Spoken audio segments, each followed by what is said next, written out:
Olá a todos e todas, estamos aqui mais uma vez em nosso podcast Entre Elas, um podcast sobre mulheres, juristas e também sobre as questões afetas ao mundo do direito e ao nosso mundo. Hoje nós estamos com uma convidada super especial, que é a Camila Mello. Vamos ter também a presença da nossa professora Evelyn, professora Bianca, faltando apenas a nossa querida professora Paula. Então vamos lá. Já agradecendo a todos os ouvintes que estão nos assistindo no YouTube ou nos ouvindo pelo Spotify, vamos começar então apresentando a nossa entrevistada de hoje, querida Camila Mello. Camila Mello, que é mineira, assim como eu. Então estamos hoje aqui 50% Minas, 50% São Paulo. Felizes de estar aqui representando, então. A Camila é advogada, sócia do escritório de Lima e Paulo, fundadora e vice-presidente da LAJUNG, que é a primeira liga acadêmica jurídica de Minas Gerais. A Camila é escritora, autora do livro Racismo está no Mundo e deve ser discutido nos autos, e também é professora. Camila, seja muito bem-vinda, e já começando o nosso bate-papo, como foi sua trajetória, conta pra gente, no direito e principalmente nessa área tão peculiar que é o direito penal? Maíra, muito obrigada. É um prazer estar conversando com vocês. Eu gostei muito desse podcast, que é um podcast que valoriza as pesquisas de mulheres no direito. O direito, que é um campo ainda muito dominado pelo masculino, mas a gente está chegando e eu acredito que as coisas vão mudando com o tempo. Bom, para responder à sua pergunta, eu escolhi o direito muito por acaso. Vou começar contando sobre essa escolha, porque eu gosto muito de comunicação e até então eu estava muito convicta de que eu faria jornalismo. E aí o STF teve aquela decisão de que não era necessário diploma de jornalismo para exercer a função de jornalista. Eu não entendia muito bem sobre isso, né, na época, mal sabia o que era STF. Eu só sei que rodou a notícia de que não precisava mais de diploma para ser jornalista. Eu falei, então vou fazer outro curso e pode ser que eu exerça jornalismo depois que eu fizer esse outro curso. Enfim, hoje eu tenho várias críticas a essa decisão, mas a gente pode deixar isso para um outro momento. Eu entrei no direito por acaso, então, já que eu queria ser jornalista, mas aí logo no primeiro período eu tive muita convicção de que direito era o curso da minha vida. E é curioso porque eu tive essa convicção por causa das matérias de sociologia, filosofia, formação do mundo contemporâneo, antropologia. Então, assim, não necessariamente o direito me fez ter convicção de que eu queria o direito. Eu gostei muito dessas matérias, eu gosto muito de compreender o funcionamento do mundo, gosto muito de compreender sobre política, sobre economia. E aí eu fui tendo ainda mais convicção ao decorrer do curso e onde entra o direito penal. Meu primeiro contato com o direito penal não foi muito bom com relação às notas. Eu gostei muito da matéria, mas era a matéria mais difícil para mim. Eu lembro assim que eu ia muito bem nas provas de direito civil, ia muito bem nas provas de outras matérias, mas direito penal era um carinho ali, sabe, no pé. Pelo menos no segundo período, quando começou o direito penal 1. Mas eu comecei a trabalhar na Defensoria Pública do Estado de Minas Gerais, comecei a estagiar, né, na verdade, e aí a gente tinha contato com o processo de conhecimento no direito penal mesmo. Eu ficava principalmente com a elaboração de resposta à acusação, alegações finais, recursos, apelação, enfim. E eu comecei a perceber muitas injustiças ali no processo penal, principalmente com relação às pessoas negras no processo penal. Então, eu comecei a perceber a seletividade penal na prática, porque até então eu lia sobre a seletividade penal, os professores da PUC nos dão uma oportunidade de ter uma formação muito crítica, então eu já tinha mais ou menos noção sobre a seletividade penal, porém eu enfrentei aquilo ali na prática, na Defensoria Pública. Então, a maioria dos assistidos da Defensoria Pública são pessoas negras, e aí a gente já pode perceber que existe uma desigualdade social muito grande, né? Porque a maioria das pessoas brancas tem condições de pagar um advogado. E as pessoas negras não, elas vão para a Defensoria Pública, que presta um serviço de muita excelência, muita qualidade, não fica atrás de escritórios de advocacia, porém isso já evidencia a desigualdade social, e isso foi virando um alerta para mim. E outra questão que mexeu muito comigo e que, inclusive, me levou a escrever a pesquisa, que hoje é um livro, foi o fato dos juízes criminais não se atentarem para a questão da discriminação racial no processo penal.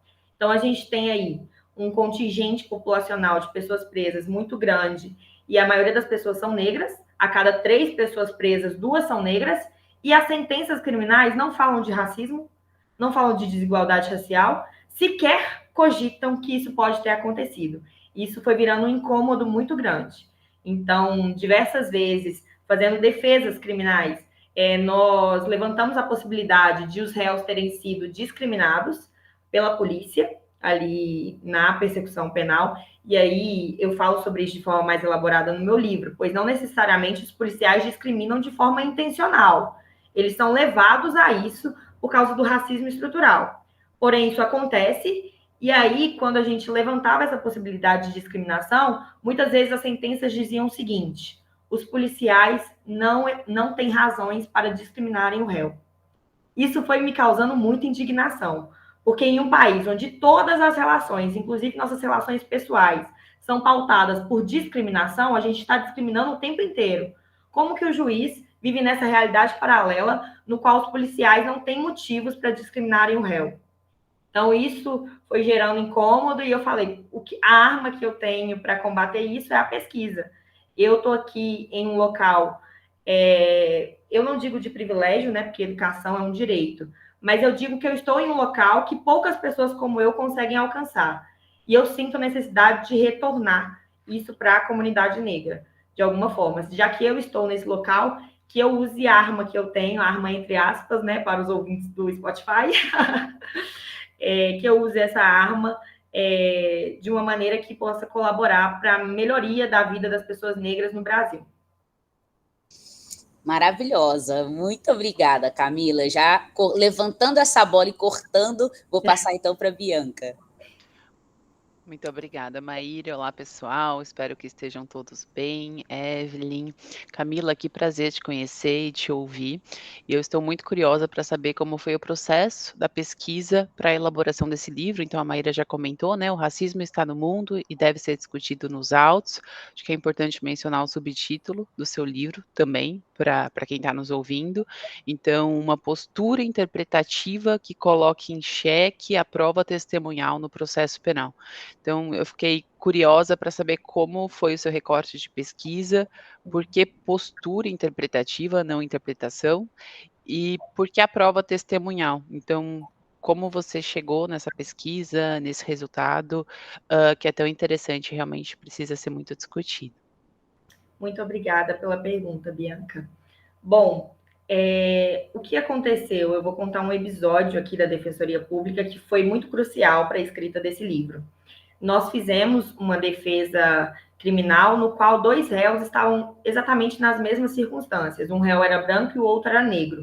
Ambos tinham passagem por tráfico de drogas, inclusive condenação, mas ambos negavam a prática de tráfico de drogas ali naquele caso específico. E como acontece com frequência, a única prova, entre aspas, que existia era a palavra dos policiais contra esses réus. Ambos negavam, ambos tinham passagem, condenação por tráfico, enfim, a situação era exatamente igual. E o que acontece? No final das contas, o réu branco foi absolvido e o réu negro foi condenado. E, objetivamente falando, não tinha por que isso acontecer. Ou condenava os dois ou absolvia os dois. E aí, conversando, né, com o defensor público, à época, que era o meu supervisor, ele falou que eu realmente podia bater nessas questões raciais, que estava evidente que o que tinha levado o juiz a condenar o réu negro e não condenar o réu branco eram vieses racistas, e que eu podia falar sobre isso no recurso de apelação. E aí eu comecei a pesquisar sobre isso, e ainda bem que a gente tem uma produção acadêmica muito relevante nessa área. Então, as minhas maiores referências foram Silvio Almeida, com o livro Racismo Estrutural, Adilson José Moreira, com o livro Pensando como Negro, e falando sobre a questão da postura interpretativa, esse termo é usado, inclusive, pelo Adilson José Moreira. O meu livro é muito baseado nesse livro dele, Pensando como Negro, Hermenêutica Jurídica. Porque, segundo Adilson José Moreira, para conseguirmos interpretar as normas jurídicas, as práticas jurídicas, de maneira adequada à nossa Constituição, que é uma Constituição muito generosa, que objetiva, inclusive, a criação de uma sociedade sem marginalização, uma sociedade que coloca as pessoas num patamar jurídico igual, mas também um patamar material de igualdade, né? Para isso, a gente precisa de uma certa postura interpretativa que ele denomina como uma postura interpretativa de pensar como um negro. Então, nesse livro dele, ele fala sobre juristas que pensam como brancos e juristas que pensam como negro. E ele evidencia que essa postura interpretativa não está atrelada à cor da pele desses juristas, está atrelada ao modo de interpretar mesmo. A partir do momento que você enxerga o direito como um subalterno, você consegue interpretar o direito de forma adequada à Constituição Federal. E esses juízes, a partir do momento que eles ignoram as diversas discriminações raciais que o grupo de pessoas negras sofre no Brasil e que é muito evidente no processo penal, é muito evidente na persecução penal, eles estão interpretando as normas e práticas jurídicas como juristas que pensam como brancos. Porque eles alegam o seguinte: olha, os policiais não têm motivos para discriminarem o réu. O que ele está querendo dizer? Que os policiais tratam todo mundo da mesma maneira. Muito provavelmente, esse magistrado é muito bem tratado pelas forças policiais. Eu não tenho dúvidas. Talvez porque, na maior parte das vezes, os magistrados são homens brancos, oriundos de classes sociais muito favoráveis, e também porque eles têm uma função na sociedade que é muito respeitada. Magistrados são muito respeitados, promotores são muito respeitados, então, muito provavelmente, eles realmente nunca sofreram violência policial. Seja por causa da cor, seja por causa da função que ocupam. Então, eles começam a interpretar as práticas sociais como se todas as pessoas fossem tratadas como eles são tratados. E isso é muito grave no nosso direito, porque, na verdade, a maior parte da população não recebe esse apreço das forças policiais. Então, se a gente fizer uma pesquisa aí na rua, perguntando sobre confiança nas forças policiais, muitas pessoas negras vão dizer que não confiam. E não confiam por razões fundamentadas. Contando um episódio pessoal, assim, que envolve o meu pai, por exemplo, que é um homem negro. Meu pai, que é um aposentado, a vida inteira muito trabalhador, 27 anos trabalhando na mesma empresa, metalúrgica, Fiat. Então, assim, um homem trabalhador mesmo, da classe trabalhadora, que nunca teve envolvimento com crimes. Aconteceu um furto nas lojas americanas, aqui na minha cidade, e a pessoa que furtou saiu de bicicleta. Era alguém que saiu de bicicleta, enfim. E o meu pai anda muito de bicicleta, é um grande atleta. E nisso, ele foi abordado pela polícia de forma muito violenta, porque suspeitaram que ele tinha sido autor do furto. Então, é muito humilhante que um homem da classe trabalhadora, que nunca teve nenhum envolvimento com crime, tenha sido abordado de forma violenta pela nossa segurança pública, entre aspas, porque representa mais insegurança do que segurança. Tem uma música do César MC que chama Canção Infantil. É uma música que eu recomendo que todos os ouvintes escutem, porque é uma aula de sociologia, é uma aula muito importante. E em um trecho, ele pergunta o seguinte: como explicar para uma criança que a segurança dá medo? Porque a criança da periferia, a criança da favela, cresce com medo das forças policiais. Cresce com medo porque as forças policiais, o Estado chega na favela só por meio da segurança, entre aspas, da segurança pública. E essa segurança pública chega de forma muito violenta nesses locais. Então, o Estado não chega ali dando moradia de qualidade, o Estado não chega ali dando educação de qualidade, o Estado não chega ali proporcionando lazer, mas chega com a repressão. E uma coisa muito interessante que eu aprendi com a formação crítica que a PUC fornece é que não existem vácuos de poder. Se o Estado não ocupa o poder na periferia, outras forças vão ocupar. Então, há o crescimento de organizações criminosas, há o crescimento de tráfico justamente pela ausência estatal. E aí a gente tem várias coisas para discutir nesse sentido, né? Porque as crianças que vão crescer ali, elas vão olhar para os traficantes e vão perceber que os traficantes oferecem mais coisas que o próprio Estado. E aí a gente querer ignorar isso Se a gente continuar ignorando isso, na verdade, a gente não vai conseguir transformar o Brasil, a gente não vai conseguir construir um Brasil mais justo e melhor para todo mundo.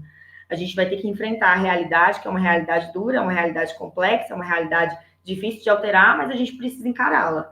Sem encará-la, a gente não consegue modificar nada. Bom, abri um parênteses muito grande, né?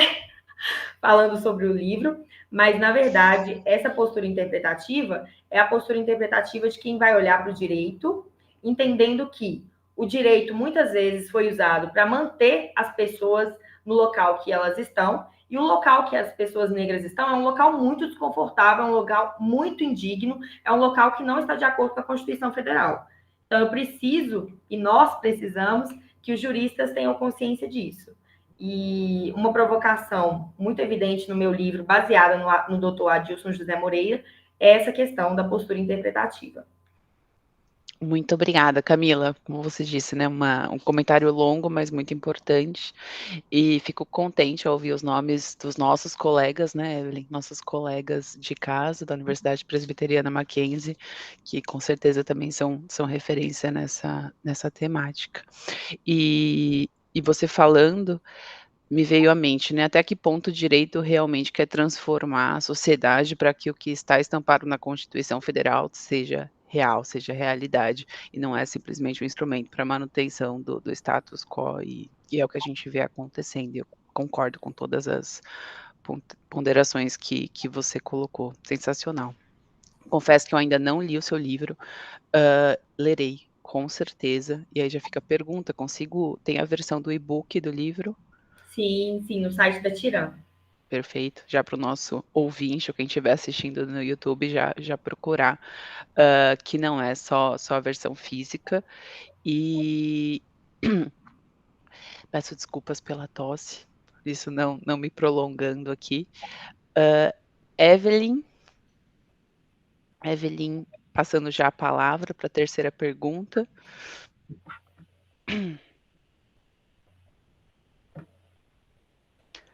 Perfeito. Então, por questões técnicas, acho que depois a Evelyn consegue conversar com a gente. E aí eu já vou continuar, então. E aí a pergunta que é importante, Camila, e aí também estou nesse lugar, né, de ser mulher e fazer pesquisa no direito. Não estou dentro da mesma área, faço pesquisa dentro do processo civil, e acho que isso explica por que eu falei da prova testemunhal, e a sua resposta já deixou isso bastante claro. Quais desafios que você vê que as mulheres enfrentam na pesquisa no direito, especialmente as advogadas, e aí não mais falando de pesquisa, né? Sendo advogada, qual o desafio que a gente ainda encontra no foro, no dia a dia, e notícias não param de chover sobre. Eu vi uma recentemente falando sobre gestação e mulher, enfim, me chamou bastante atenção, não sei se você viu também. Queria saber sua opinião como pesquisadora, mulher, advogada, professora, qual a sua percepção disso? Tá bom, obrigada pela pergunta, Bianca. Só para complementar a questão da prova testemunhal, que é algo importante, eu acabei não falando, apesar do parêntese grande anterior. Um dos capítulos do meu livro fala sobre o imaginário social. E aí, eu argumento e fundamento que existe um imaginário social que construiu a imagem de pessoas negras como potenciais criminosos. E esse imaginário continua sendo sustentado por meio da mídia, por meio das telenovelas, por meio dos filmes. Então, geralmente, as pessoas negras são retratadas como os criminosos. E isso vai criando nas pessoas no geral um automatismo mental que associa pessoas negras à possível prática de crimes. E tudo isso precisa ser levado em consideração quando a única prova testemunhal contra pessoas negras, quando a única prova existente, contra pessoas negras é a prova testemunhal. Porque não necessariamente essa testemunha, ela vai mentir em juízo, mas ela pode ter sido contaminada por falsas memórias, por exemplo. E aí as falsas memórias são ainda mais perigosas quando as pessoas são negras. Diversas vezes saem casos famosos no qual pessoas negras foram confundidas em cenas de crime. E aí, qual que é o azar de uma pessoa que é confundida com um criminoso e a pessoa não consegue produzir provas de que não foi ela que cometeu o crime? Um caso famoso foi do violoncelista Luiz. Ele foi confundido com o autor de um roubo, se eu não me engano, E aí, por sorte, ele conseguiu comprovar que na hora dos fatos, ele estava tocando violoncelo em uma padaria. E se ele não tivesse como comprovar? Seria uma pessoa presa, inocente, ia ficar para sempre, e não ia conseguir comprovar que não foi autor do fato criminoso. E por quê? Porque as pessoas têm mais facilidade de apontar pessoas negras como potenciais criminosos. Então, se o criminoso era um branco, talvez a pessoa tenha mais cuidado. E eu falo isso para pensar sobre isso, a gente tem que entender sobre o funcionamento da nossa mente mesmo. Eu não estou falando que a testemunha, por querer, vai apontar uma pessoa negra como culpada sem ter certeza. Não, ela vai ter mais facilidade de construir a certeza de que aquela pessoa foi autor do fato criminoso, porque ela está inserida em uma sociedade racista que construiu a imagem de pessoas negras como potenciais criminosos. Então, ela vai ali para o fórum, por exemplo. Ela vai para o fórum para prestar, né, o seu testemunho. E aí, se ela é interrogada por um promotor, e esse promotor dá a entender que aquela pessoa negra ali, no banco dos réus, é o criminoso. Por quê? Porque pessoas negras são potencialmente mais criminosas mesmo, ela vai ter mais segurança e mais confiança de apontar aquela pessoa como o autor dos fatos. Se fosse uma pessoa negra, se fosse uma pessoa branca ali no banco dos réus, talvez não. Talvez ela demonstrasse uma dúvida. Talvez ela demonstrasse. E até fazendo aqui uma intervenção, desculpa, Camila. Claro. Você me falando disso, eu lembro, né? Até no processo civil agora a gente começa a falar disso, né? Dos vieses cognitivos também, que não é algo que se falava até recentemente, dentro do processo civil, afetando a questão racial, óbvio, mas também questões que a gente nem percebe, que no dia a dia a gente faz de maneira automática, né? E é um viés cognitivo, tipo, não é objetivo, né? Somos levados a agir daquela maneira sem questionar. Agora, quando isso afeta o resultado do julgamento, uma sentença penal e a vida de uma pessoa e de um grupo, isso é bastante sério. Com certeza. E falar do cotidiano, claro, pode falar. E desculpa te interromper até antes da pergunta principal, mas acho que isso é muito importante. Eu cheguei a ouvir falar disso quando eu já estava no meio do doutorado, acho, quando eu tive acesso à literatura no processo civil sobre viés cognitivo. E para o nosso ouvinte, né, para quem está no YouTube e está estudando direito agora, tem alguma leitura que você indica básica, assim, para a pessoa começar a perceber como o viés cognitivo afeta o julgamento no processo? E para quem está na graduação, tem alguma coisa que você indica? Que acho que isso seria bem importante, né? Sim, sim. Por sorte, eu estou com o meu livro aqui, eu vou nas referências. Porque eu não estou lembrando direitinho o nome do autor, mas é um livro que foi essencial para eu escrever sobre isso, sobre esses viés cognitivos. É de um professor da PUC, inclusive.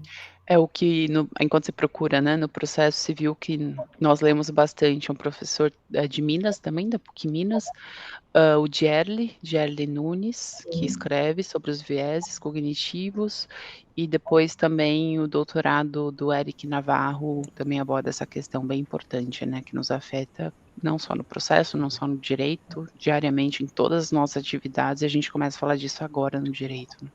Sim. Um dos livros que eu usei que foi importante é o livro Rápido e Devagar, Duas Formas de Pensar, do Kahneman, porque ele vai falar sobre o funcionamento da mente, e é um livro importante para entender sobre isso. Um do Leonardo, vou soletrar, tá? O sobrenome dele. Milodinow. Leonardo Milodinon. Chama Subliminar, Como o Inconsciente Influencia Nossas Vidas. É um livro que me ajudou bastante. Mas o do professor da PUC, eu ainda estou procurando a referência aqui, porque ele é perfeito. Não, esses dois eu nem conhecia, tô até aqui anotando e eu já anotei a música também que você indicou antes. Então, Rápido e Devagar é de quem? Daniel Kahneman. Daniel Kahneman. Isso. Muito obrigada. Eu que agradeço. Desculpa te cortar, ainda queremos ouvir da questão da pesquisa da mulher. Uhum. Gente, daqui a pouco eu vou procurar o outro livro, que é um dos mais importantes, mas me fugiu na mente aqui o nome. Mas vamos lá. Falando sobre o lugar da mulher na pesquisa, na academia, no direito, eu quero fazer um recorte bem específico das pesquisas de mulheres negras. Talvez a Maíra consiga me compreender. Geralmente, as nossas pesquisas, elas são colocadas em um lugar de ativismo, um lugar de militância. Então, é como se aquilo que a gente pesquisasse não fosse intelectualidade. Não é intelectualidade o suficiente para a academia, porque colocam nesse lugar. E aí acabam negligenciando pautas importantes do Brasil. Porque se a gente não pensar a questão racial no Brasil hoje, eu fiquei muito feliz que a Bianca falou sobre esse assunto começar a ter espaço, inclusive no processo civil, porque se a gente não resolve a questão racial no Brasil, a gente não resolve nada no Brasil.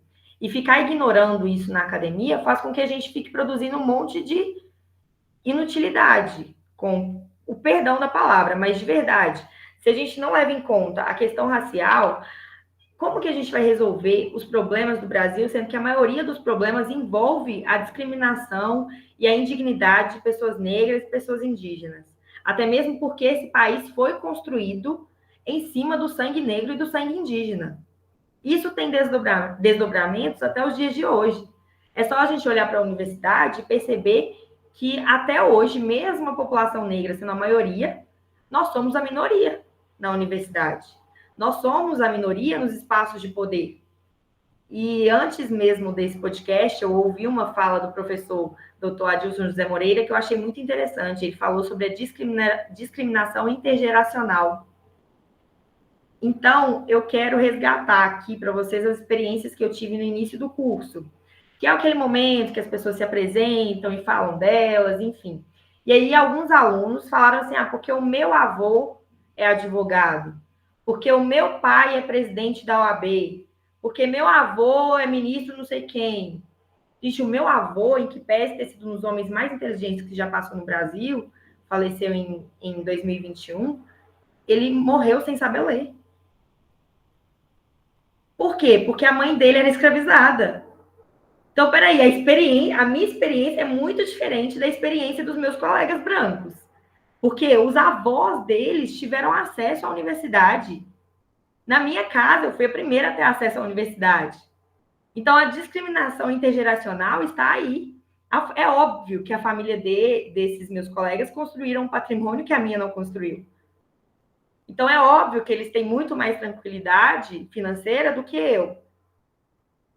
Então, por óbvio, eles terão acesso a locais que eu não tenho. Ou então que eu vou chegar com muita marra. Porque, como a Thaís Araújo falou uma vez, protagonismo a gente não recebe, a gente toma.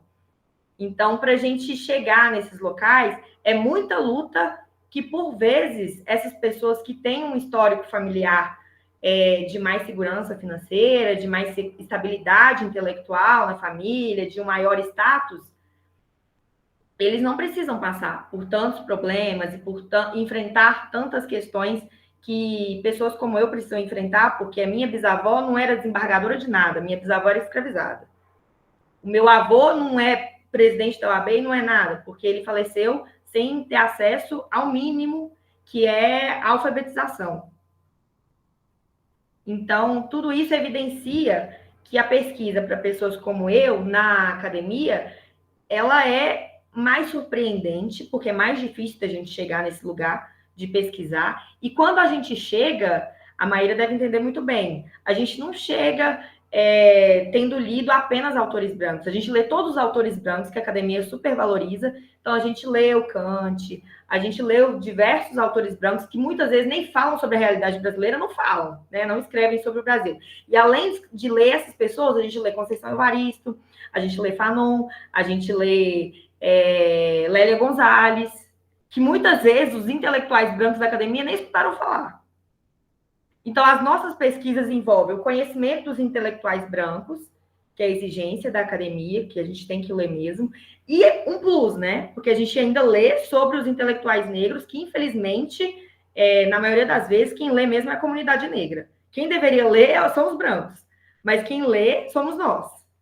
Então, a gente pesquisa para além do que a academia está acostumada a pesquisar. E, mesmo assim, a nossa pesquisa é colocada no lugar de identitarismo, militância, e não é valorizada como intelectualidade.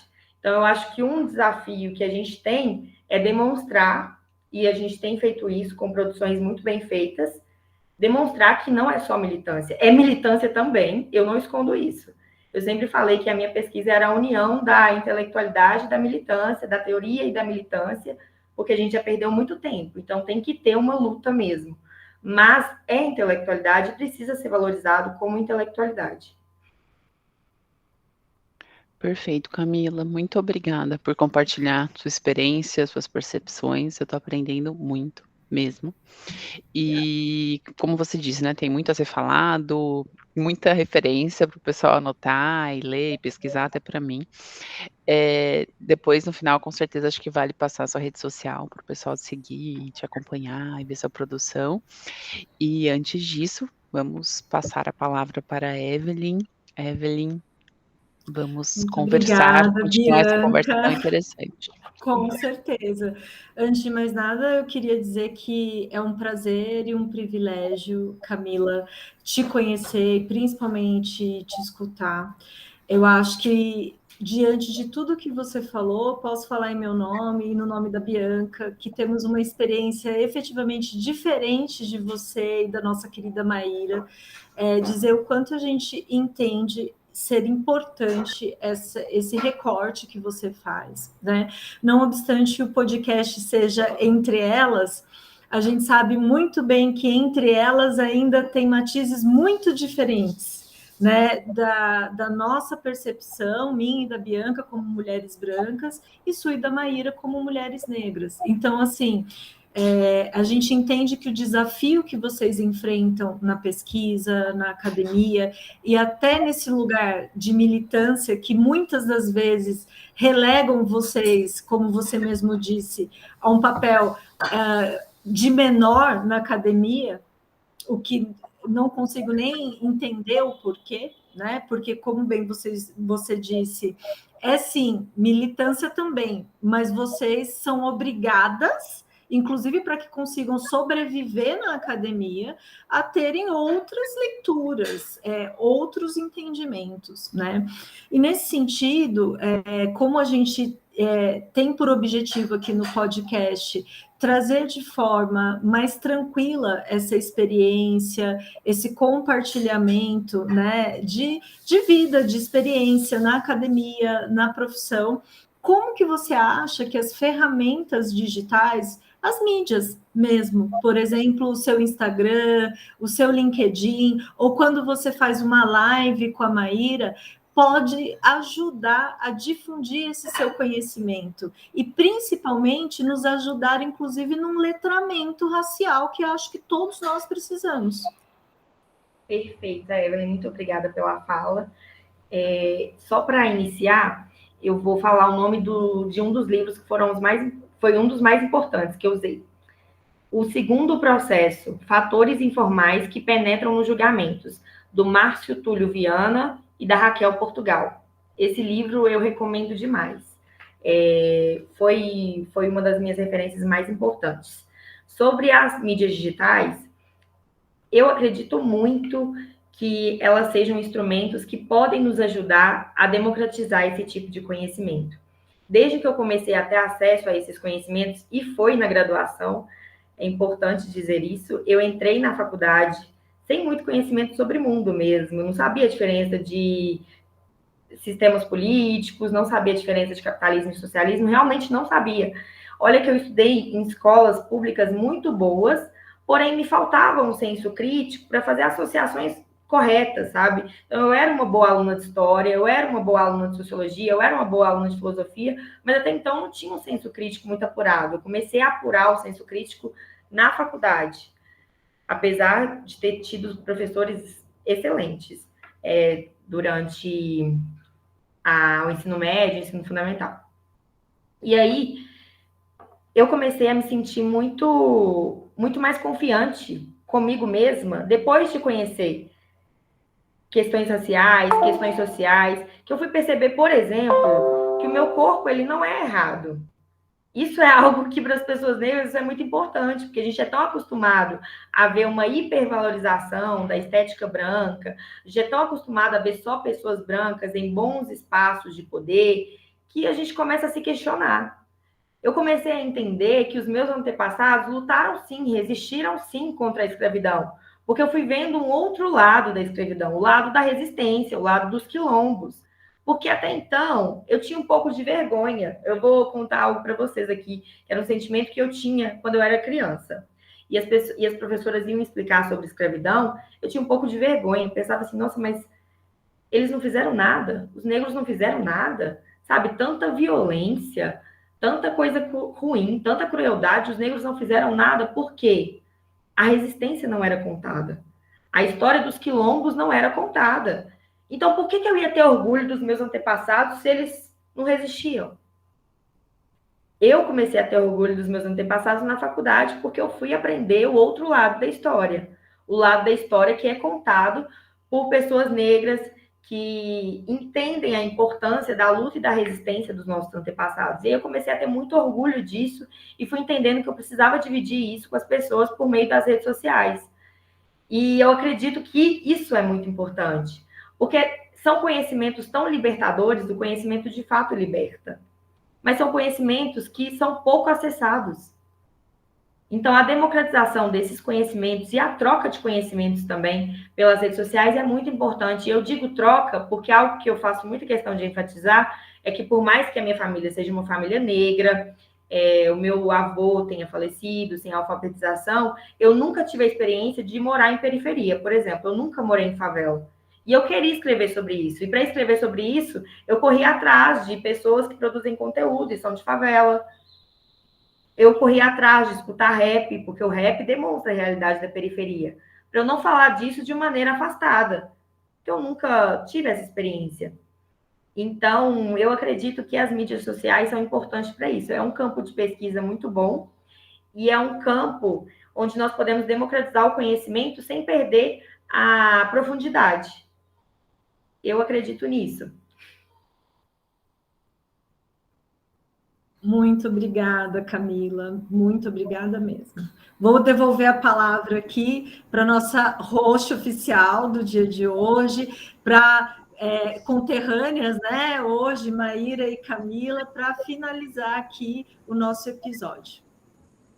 Bom, um prazer imenso te ouvir, Camila. Eu, assim como a Bianca, faço as minhas palavras, as dela. A gente aprende muito com a Camila, a gente aprende muito com essas novas leituras, que na verdade são leituras ancestrais, né, Camila? Mas que agora elas estão em foco. Isso é muito importante. E é isso, já que nós estamos fazendo um pequeno referencial bibliográfico, só para complementar nessa questão da história, né, tem um livro da Chimamanda Adichie, que é O Perigo de uma História Única, que fala bastante disso. Por que eu também tive esse mesmo sentimento da Camila? Por que os negros não fizeram nada? Como assim minha tataravó não fez nada? Não, eles fizeram muito. O sangue deles está no território brasileiro. Então, é importante a gente trabalhar essas questões e trazer isso para a academia, trazer isso para as mídias, porque eu penso que o conhecimento ele tem que ir além dos muros da universidade. Muito bom nós estarmos na universidade, mas melhor ainda quando a gente consegue sair dela. Então, a Camila tem feito isso com muito louvor. Então, eu já te agradeço, Camila, por ter participado aqui conosco, todos os nossos ouvintes. Agradeço a querida Bianca, querida Evelyn, também mando um abraço para a nossa Paula, que vai com certeza, né, nos ouvir assim que sair o nosso episódio. Então, eu digo a todos que continuemos nessa jornada, mais uma vez, agradecendo, Camila. Deixe, então, aqui conosco suas redes sociais, diga o seu arroba para os nossos ouvintes, por gentileza. Ai, que prazer. Não, que conversa boa, viu? Ficaria aqui mais um tempão com vocês. Meu Instagram é @camila.melo_. O Camila é com K e 2 L's, Melo com 2 L's também. Excelente, Camila. Então, um grande beijo para você. Espero que nós possamos nos encontrar novamente. E um abraço a todos e todas que estão nos ouvindo e nos assistindo. Até o nosso próximo podcast Entre Elas, pessoal. Beijo!